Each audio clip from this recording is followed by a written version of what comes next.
చూసుకుంటే ఇటు హైదరాబాద్ లో కూడా జూబ్లీహిల్స్ పోలీస్ స్టేషన్ ముందు భారీ భద్రత కూడా ఏర్పాటు చేయడం జరిగింది. అండ్ సుమారు 300 మంది పోలీసులతో ఇటు స్టేషన్ ముందు గట్టి బందోబస్తు అయితే నిర్వహిస్తూ ఉన్నారు. దానికి సంబంధించినటువంటి బ్రేకింగ్ అప్డేట్ ఇది. ఫోన్ ట్యాపింగ్ కేసు విచారణలో భాగంగా బీఆర్ఎస్ ఎమ్మెల్యే మాజీ మంత్రి హరీష్ రావు ఇటు నేడు సిట్ ముందు హాజరు కాబోతున్నటువంటి నేపథ్యంలో జూబ్లీహిల్స్ పోలీస్ స్టేషన్ ప్రాంగణంలోని సిట్ కార్యాలయంలో ఉదయం 11 గంటలకు ఈ విచారణ జరగనుంది. ఈ నేపథ్యంలోనే పెద్ద సంఖ్యలో బీఆర్ఎస్ శ్రేణులు, అభిమానులు తరలివచ్చే అవకాశం ఉండటంతో పోలీసులు ముందస్తు జాగ్రత్తలు తీసుకున్నారు.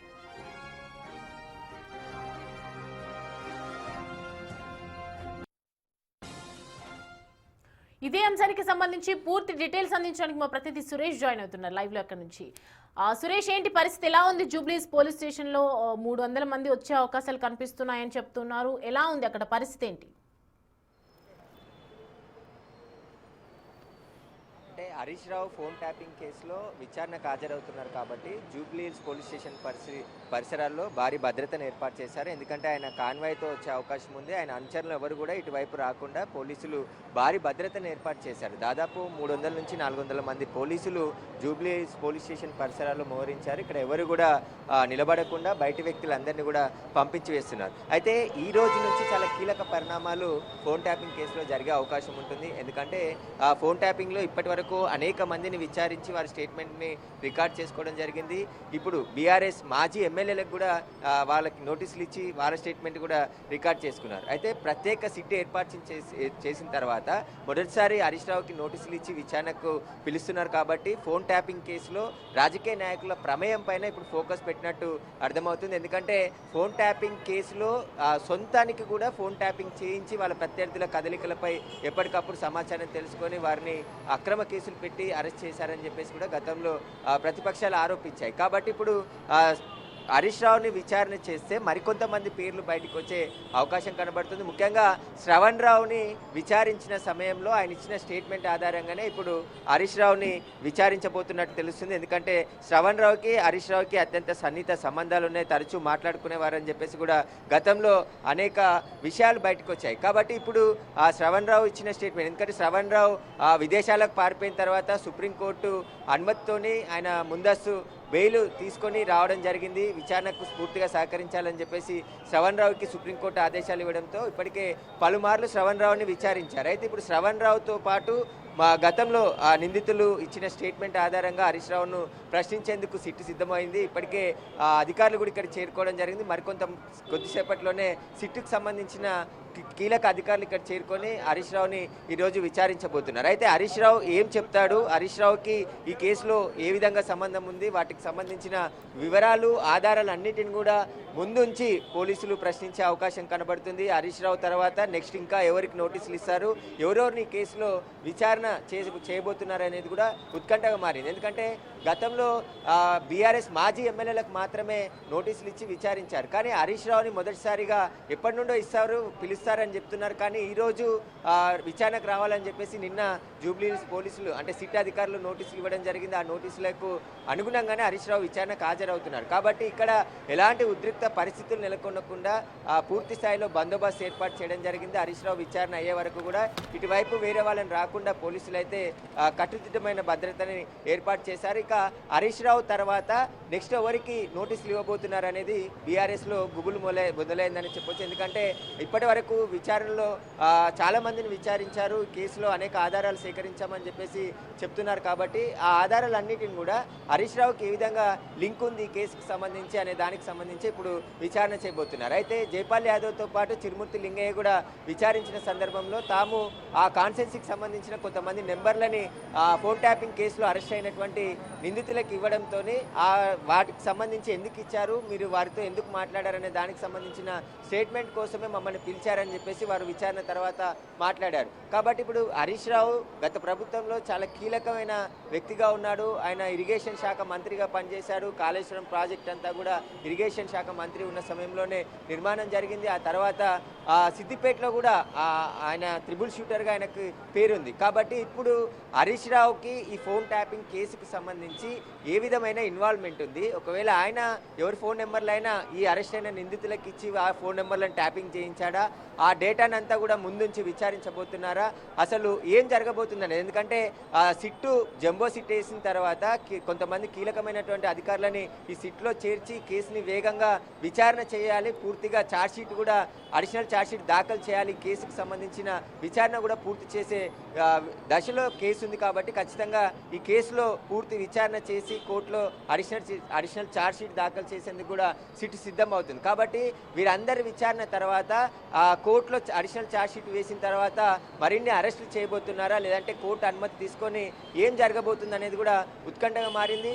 హరీష్ రావు తర్వాత ఇంకా ఎవరెవరికి నోటీసులు ఇవ్వబోతున్నారు, హరీష్ రావు స్టేట్మెంట్ ఆధారంగా కూడా మరికొంతమందికి కూడా నోటీసులు ఇచ్చే అవకాశం ఉంటుంది. కానీ హరీష్ రావు ఈరోజు ఉదయం ఇంటి ముందు మాట్లాడుతూ ఆయన ఇంట్లో నుంచి బీఆర్ఎస్ భవన్కి బయలుదేరిన సందర్భంలో నాకు ఈ కేసుతో ఎలాంటి సంబంధం లేకుండా కాంగ్రెస్కి సంబంధించిన వైఫల్యాలను ప్రశ్నిస్తున్నందుకే తనపై ఈ నోటీసులు ఇచ్చి విచారణకు పిలిచారు తప్ప ఈ కేసుతో నాకు ఎలాంటి సంబంధం లేదు అని చెప్పేసి చెప్పుకొచ్చే ప్రయత్నం హరీష్ రావు చేస్తున్నాడు. కానీ ఇప్పుడు హరీష్ రావుని ఈరోజు విచారిస్తే విచారణలో చాలా కీలక అంశాలే బయటకు వచ్చే అవకాశం ఉందని చెప్పేసి కూడా సిట్ భావిస్తుంది. అందులో భాగంగానే ఈరోజు హరీష్ రావుని దాదాపు సాయంత్రం వరకు కూడా విచారించే అవకాశం ఉంటుంది. సిట్ అధికారులందరూ కూడా సురేష్ అంటే ఒకవైపు తను చెప్తూ ఉన్నారు, ఇటు హైకోర్టు తీర్పిచ్చింది, సుప్రీంకోర్టు తీర్పిచ్చింది, కావాలని ఇలా చేస్తూ ఉన్నారు, సిట్ ఇన్వాల్వ్ అవుతూ ఉంది అన్నటువంటి టైంలో ఇలా ఏదో మార్ఫింగ్ జరిగింది అని చెప్తూ ఉన్నారు. మరోవైపు ఇటు డిస్కషన్స్ కూడా జరుగుతున్నాయి. ఇప్పుడే ఆయన తెలంగాణ భవన్కి కూడా చేరుకున్నట్లు మనకి సమాచారం అందుతుంది. ఈ టైం తర్వాత మళ్ళీ ఇంకేమైనా చేంజెస్ జరిగే అవకాశాలు ఉన్నాయి అని అనుకోవచ్చా మనం? అంటే సుప్రీంకోర్టులో కానీ హైకోర్టులో కానీ పంజాగుట్ట కేసు పోలీస్ స్టేషన్లో నమోదైన చక్రధర్ గౌడ్ అనే ఒక నాయకుడు ఇచ్చిన ఫిర్యాదు మేరకు ఆ కేసులో విచారణ చేయొద్దని చెప్పేసి కూడా ఇచ్చింది. కానీ ఈ ఫోన్ ట్యాపింగ్ కేసు అనేది అంతకు ముందు నమోదైన కేసు కాబట్టి ఇందులో ఒక్కొక్కరికి నోటీసులు ఇచ్చి విచారిస్తున్నారు. ఒకవేళ వారి ఇన్వాల్వ్మెంట్ ఉంటే అరెస్ట్ చేసే అవకాశం ఉంటుంది. కానీ ఇప్పటివరకు రాజకీయ నాయకులని ఎవరిని కూడా ఈ కేసులో అరెస్ట్ చేయలేదు.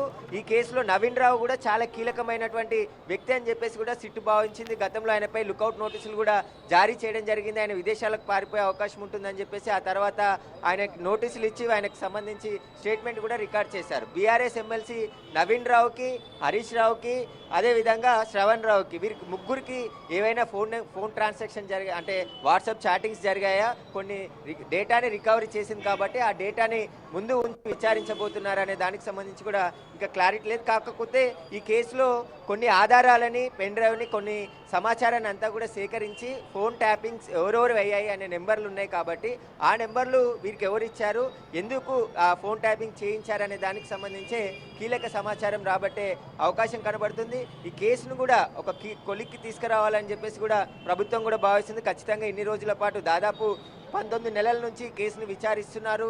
ఆ విచారణ తర్వాత అనేక కీలక పరిణామాలు కూడా జరిగాయి. కాబట్టి ఇప్పుడు మొదటిసారి హరీష్ రావుకి నోటీసులు ఇచ్చి విచారణకు పిలుస్తున్నారు. కాబట్టి హరీష్ రావు తర్వాత ఇంకెవరికి నోటీసులు ఇవ్వబోతున్నారు, ఆ తర్వాత ఏం జరగబోతుంది అనేది ఉత్కంఠగా మారింది. ఎందుకంటే సిట్టు కూడా దర్యాప్తులో వేగం పెంచింది. అనేక ఆధారాలన్నింటిని కూడా ముందు ఉంచి ప్రశ్నిస్తుంది.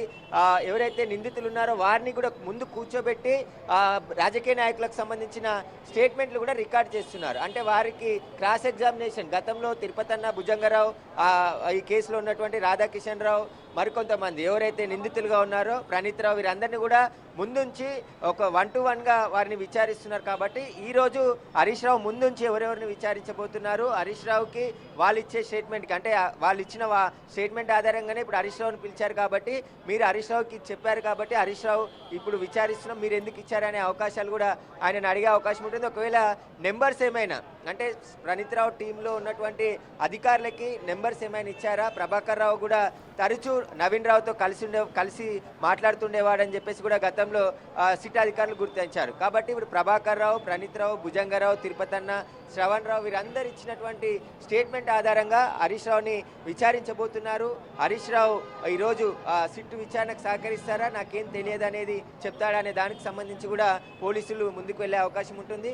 ఒకవేళ సహకరించకుంటే కోర్టు ద్వారా ఆయనని విచారించే అవకాశాలు కూడా ఉండే అవకాశం ఉంటుంది. కాబట్టి ఈ రోజు నుంచి కీలక పరిణామాలు రాష్ట్రంలో జరిగే అవకాశం ఉంటుంది. ఎందుకంటే కక్షపూరితంగా తమను నోటీసులు ఇచ్చి పిలుస్తున్నారు, మా కేసు సంబంధం లేదని చెప్పేసి హరీష్ రావు చెప్తున్నారు. కానీ ఈ కేసులో ఏం జరగబోతుంది అనేది, ఎందుకంటే ఫోన్ ట్యాపింగ్ కేసు అనేది 19 నెలల నుంచి సాగదీస్తున్నారు. విచారణ పేరుతోనే అసలు ఏమీ లేదు ఇందులో అని చెప్పేసి చెప్పుకొస్తారు. కానీ సిట్టు ఫోరెన్సిక్ నుంచి వచ్చినటువంటి కొన్ని ఆధారాల నుంచి వాటన్నిటిని కూడా వారి ముందు ఉంచి విచారిస్తున్నారు. కాబట్టి చాలా కీలక పరిణామాలే ఈ నెలలో జరిగే అవకాశం కనబడుతుంది. ఇంకా మరికొంతమందికి కూడా నోటీసులు ఇచ్చి ఈ కేసులో ఎవరెవరి పాత్ర ఎంతవరకు ఉందనే తేల్చే పనిలో సిట్టు ఉన్నట్టు అర్థమవుతుంది. కాబట్టి కోర్టులో అడిషనల్ ఛార్జ్షీట్ కూడా దాఖలు చేయబోతున్నారు. కాబట్టి అందులో కీలకమైనటువంటి అంశాలన్నీ కూడా కోర్టు దృష్టికి తీసుకెళ్లి ఈ కేసులో నిందితులకు శిక్ష పడే విధంగా మొత్తం సాక్ష్యాధారాలు సేకరించామని చెప్పేసి కూడా సిట్ చెప్తుంది.